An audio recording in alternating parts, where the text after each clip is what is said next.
పెద్దపల్లిలో మైనర్ బాలిక అనుమానాస్పద మృతిపై బండి సంజయ్ సంచలన వ్యాఖ్యలు చేశారు. తెలంగాణలో రేప్, మర్డర్, కబ్జా ఏది చేసినా మేనేజ్ చేసే విధంగా వ్యవస్థ మారిందని ఆయన అన్నారు. ఇది దిశ కంటే దారుణమైన ఘటన అని బండి సంజయ్ అన్నారు. బాలిక మృతి వెనుక కుట్ర ఉందని ఆయన విమర్శించారు. కరీంనగర్లో ఆయన మీడియాతో మాట్లాడుతూ బాలిక కేసులో సీఎంఓ నుంచి పోలీసులపై ఒత్తిడి తెస్తున్నారని అన్నారు. పెద్దపల్లి ఘటనపై సిట్టింగ్ జడ్జితో విచారణ జరిపించాలని డిమాండ్ చేశారు. ఈ ఘటనపై మధ్యప్రదేశ్లో కేసు నమోదు చేసేలా కృషి చేస్తున్నామని అన్నారు. పాపం తెలుస్తుంది మీకు బిడ్డ.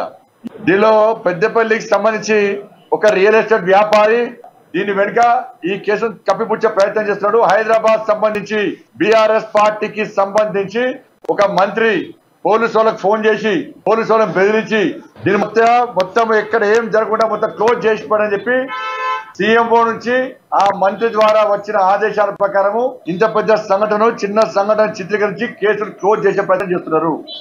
పాపం తెలుస్తుంది మీకు బిడ్డ. ఎవరైతే వాళ్ళకి సహాయం చేస్తారో పాపం తెలుస్తుంది. పుట్టగతులు ఉంటాయి, ఇప్పుడు కూడా చచ్చిపోతారు. మీరు మీ కూడా కుటుంబాలే మీకు కూడా ఒక మైనర్ బాలిక మీద జరిగితే మీకు లేదా పిల్లలు మీకు పొట్ట కూటి కోసం అక్కడి వచ్చి వాళ్ళు లేబర్ పని చేసుకోవడానికి నలుగురు ఫాల్త్ కాదు. దీనికి కారణం అయితే ఆ కేసును ఏం లేకపోతారా మీరు? ఎందుకు అరెస్ట్ చేశారు? మరి రోజుకో కొత్త కథని